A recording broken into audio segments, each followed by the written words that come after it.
So, continuing with Chapter 11. Section 11.2 deals with, as all of Chapter 11 does, areas and lengths of things. 11.2 in particular is areas of trapezoids, rhombuses, and kites. We're going to come to see that in this section, the formulas for these shapes' areas is going to be very similar to things from the past, or they're going to be intuitive. So, for example, what we're going to see is we can derive the area formula for a trapezoid by relating it to a shape that we know. So, for example, if I take this trapezoid here, which a trapezoid is defined as being a quadrilateral with exactly two parallel sides, in this case being these two things that we call bases. I missed with the parallel marks there, but deal with me. You know what I'm talking about. If I were to double this and kind of rearrange the pieces and stack them up, then this new shape that I'm looking at, this kind of composite figure here of two trapezoids, is a parallelogram. So we know the formula for parallelogram. Parallelogram. We know, based on last section, that its area is base times height. So if we actually look at this and see what the height is, it's obviously h. If we look at what the base is, though, in terms of the variables that we defined for the trapezoid, it looks like it's b1 plus b2. So we could say the area of this parallelogram is base times height, where the base is b1 plus b2, and the height is h. So that's not the area formula for a trapezoid because we kind of doubled a trapezoid to get this. So if we go back to kind of cutting this in half again, if we look at half this formula, we're left with the following formula for a trapezoid. It's essentially half of this area formula. It's going to be 1/2 sum of the bases times the height. 1/2 quantity b1 plus b2 over h. So there's a couple ways to look at this. One is we could just look at it as it is, which on its own is very similar to a triangle formula or a parallelogram formula in some regard because it's got the 1/2 bit, it's got the base times height bit. But more importantly, like look at what this part of the formula is. I know this is getting like multicolored and weird looking, but just that section that I circled. 1/2 b1 plus b2. What happens when I add two things and divide by 2? That's their average. So we could just, in words, and instead of remembering this as just some set of letters and numbers, we should look at the area of a trapezoid as average of the bases times the height. What's the area of a parallelogram? It's base times height. What do you do when you have more than one base? You take their average and multiply that by the height instead. So in practice, let's try it with the problems below. Maybe if you want to pause it and try it on your own, that's a pretty good idea, but I'm just going. So the area of this shape on the left, which is obviously a trapezoid, as we can tell by the single set of parallel lines, we can say, area equals 1/2 b1 plus b2 times h. I'll start with just the raw formula and then see what I could plug into it. So b1 and b2 are going to be 8 and 14 respectively. Doesn't at all matter how I decide to define those or differentiate which one's base 1 and base 2. And then from here it's just like PEMDAS. 8 plus 14 is 22. Half of that is 11. So 11 times 11 is 121. It's going to be 121 whatever units squared. For this hourglass-looking guy on the right, I should notice that it's two congruent trapezoids kind of stacked on top of each other. So if I could find the area of one of these trapezoids, for example, like this, terrible job tracing. If I could find that area alone, I could just double it, and then I've got the area of the gold. So a sub g for the area of the golden section. It's going to be equal to 2 times area of a trapezoid. So to find the area of a trapezoid, we need to, we need the height, we need a base, and we need the other base. So in this case, we're working backwards. We're not trying to solve for the area here. We know the area. We're trying to find one of the bases. So what I could do is say the area of the golden bit we know to be 76. We know it to also be 2 times the area of the trapezoid, which is going to be, 1/2. I shouldn't have done that yet. 1/2 base 1, which we'll just call b, plus base 2, times the height. So the height in this case, because these two shapes are congruent, we know they have the same height, which means it cuts that 8 in half, saying that we have a height of 4. So if we just simplify this real quick, which I could do by noticing that the 2 and the 1/2 are going to cancel out, and that the 4 is going to distribute. I'll get the equation 76 equals 4b plus 28, which I'm now running out of room, so you would know from here, I hope, to subtract 28 from each side and then divide by 4. When you do so, you get b equals 12. 12 km. Well, km is already part of the problem, so we don't need to state it as part of the variable b, so just acknowledge that those trapezoids are huge, apparently. The area formula for a rhombus is the same as a kite, since it deals with basically the same parameters, which is d1 and d2, which are short for diagonals. If I want to see what these area formulas are, if I want to prove it or have a good way to remember it, imagine if I kind of doubled each piece of this. If I took this top right triangle and doubled it so that now I have like this box, if I do the same thing on the bottom, with the bottom left and bottom right triangles, I've essentially doubled it by making what appears to be a rectangle out of it. So we know a rectangle's area formula is base times height. In this case, the base is d2 rather, and the height is d1.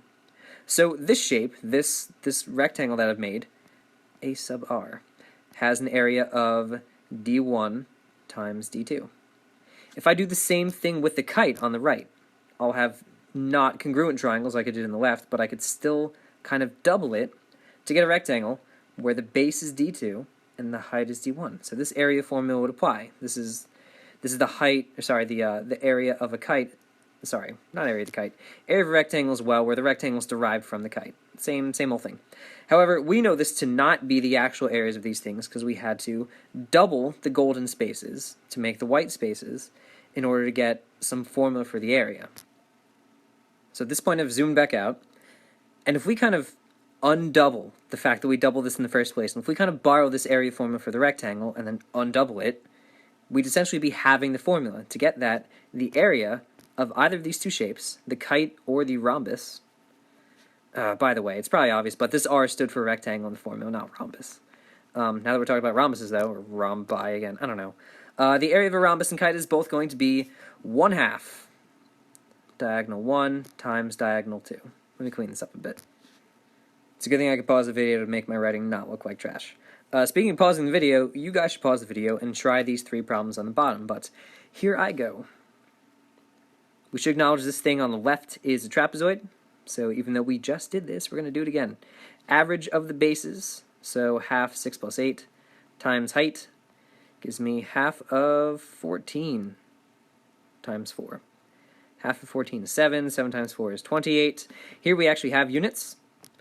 It's essentially like half of 14 feet times 4 feet, so feet times feet gives me feet squared as a unit in this case. Usually we're going to be dealing with square units for area anyway.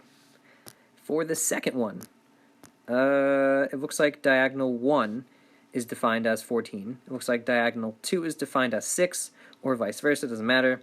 And the shape is a kite. A kite, by the way, being defined as having 2 pairs of congruent sides that are not congruent to each other. So here you can see the 1 mark, the other 1 mark, the 2 mark, the other 2 mark. That's what makes the thing a kite. So 1/2 d1 times d2 ends up being 1/2 14 times 6. Half of 14 is 7. 7 times 6 is 42. That's 42 inches squared. Boy, I did not leave myself a lot of room for this last problem. We can do it anyway. The whole diagonal here is the 30 plus the 30. So it looks like d1 in this rhombus is going to be 60. It looks like the other diagonal, for the same reason, is going to be 80. So 1/2 60 times 80. Half of 60 is 30. 30 times 80 is 240. Because of units, meters squared. Don't forget them. So, we've pretty much done everything that there is to do in this lesson in terms of learning a formula and applying it. Here's a case where we would apply it in a more, a more significant and less obvious way, where we have some kind of composite figures that we'd have to either break up or somehow relate to other shapes that we know. Please pause and try. But I'm going to go with one way, just one way, to solve this shape on the left. Maybe not the most obvious way. Maybe the most obvious way, I don't know. I don't know if it's the hardest to pull off, but what I could do is I could look at this whole big thing as a rectangle with just some pieces missing. I know another way is to kind of break up the gray area into different shapes that we know. Like, I imagine if I didn't want to do this, I could have broken this up into a square and a trapezoid, and then found those areas and added them. I think in this case it's a little bit more interesting to say this whole thing, a sub g, is going to be equal to the area of the big rectangle minus the area of the little square in the bottom right. I could see it's a square because of the congruence marks, kind of indicates that, minus the area of the triangle on top.